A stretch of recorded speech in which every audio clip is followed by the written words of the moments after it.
আমার আর কি করার আছে, করার কিছুই নেই। আমি আর কি করব, আমার তো কিছুই করার নেই, আমি বললে তো আর কেউ শুনবে না। হিটু শেখ আদালতের স্বীকারোক্তি দিয়েছেন, আর সেই স্বীকারোক্তি শুনে এবার একই বলছে আসিয়ার মা। ভিউয়ার্স, এ বিষয়ে বিস্তারিত জানতে সম্পূর্ণ ভিডিওটি দেখে সঙ্গেই থাকুন। আসিয়ার ঘটনায় হিটু শেখ তার পরিবারের আরও 3 জনকে জেল হাজতে পাঠিয়েছে আদালত।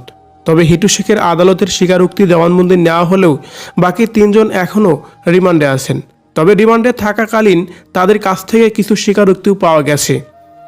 অন্যদিকে আদালতে গিয়ে হিটু শেখ স্বীকারোক্তি দিয়েছেন, বলেছেন যে সেই দিন কিভাবে কি হয়েছিল সেই স্বীকারোক্তি তিনি নিজেই দিয়েছেন আদালতে দাঁড়িয়ে।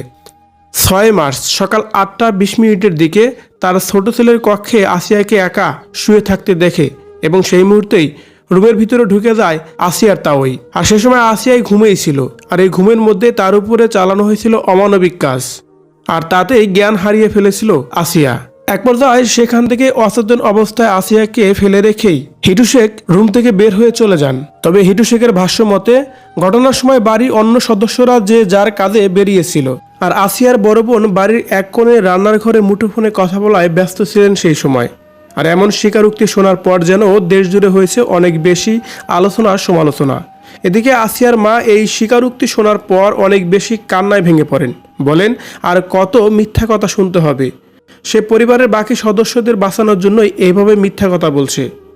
আর আদালতেই বা কেন এইসব কথা শুনছে, তার কারণ ডিএনএ টেস্টে তো সব কিছু প্রমাণ পেয়েছে আদালত।